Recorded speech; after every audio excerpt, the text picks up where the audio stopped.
Welcome to a deep dive into some, well, truly ancient texts. We're looking at how they might reveal a grand, repeating cosmic pattern. That's right. It's not just history we're talking about. It's more like a foundational cycle, one that seems to shape ideas of authority, judgment, and ultimately restoration. Yeah, restoration. Okay, so our mission today is to unpack a specific selection of scriptural verses, right? Exactly. And some insights from sources like the Book of Enoch, various translations too. We're trying to show how they, maybe surprisingly, converge on a single narrative. We're calling it the divine economy of authority. The divine economy of authority. Okay, let's unpack that. You found this coherent, recurring cycle in these texts. So what are the key stages? How does this divine economy work? Well, it seems to consistently unfold in three parts, a dynamic process. First, we need to look at the nature of what the texts present as legitimate authority. So, originating from God. Divine origin. Then second, the mechanism of corrupted authority, how that divine order gets perverted. Right, the breakdown. And third, the process of redemptive restoration.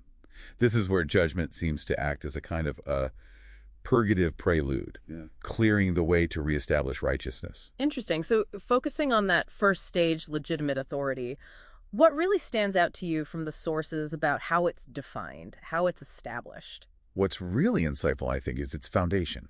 It's presented as fundamentally redemptive, liberating even. Not just about power or control. No, not like many human systems. For instance, the formation of Israel itself. It's described as a divine ransom from bondage in First Chronicles. A ransom. And this authority, it establishes order through, well, divine will, not human ambition.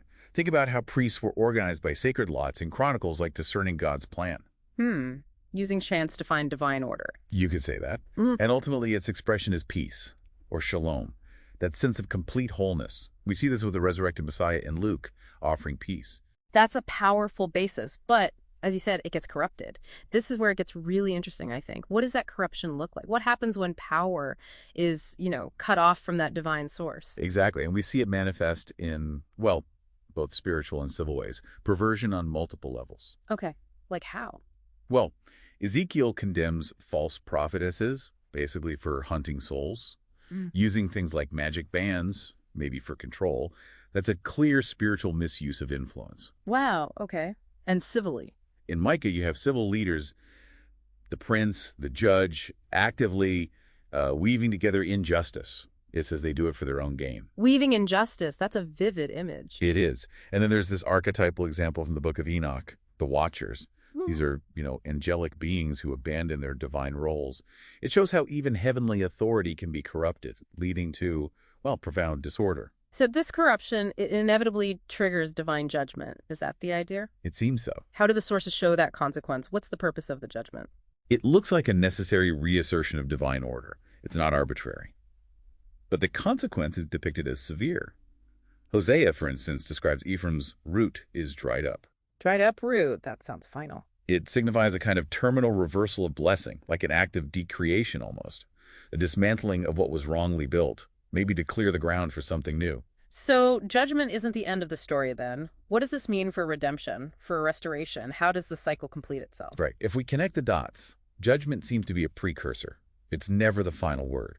The texts often mention God preserving a faithful remnant through it all. A remnant, okay. And this renewal, this restoration, is achieved through a divine agent, the Messiah, whose reign, as 1 Corinthians puts it, is not in word but in power, dunamis, an active, inherent divine force. Power, not just talk. Exactly. And his ultimate act is about redemption, liberation, bringing about shalom again, that comprehensive wholeness, perfect divine order, like we saw in Luke. So the whole cycle points towards something. It implies a dramatic culmination, yes. That's fascinating. And you mentioned our sources even suggest this cycle has a climactic end, something about prophecies of a nation born instantly. Absolutely. The analysis kind of provides a theological framework for thinking about such an event.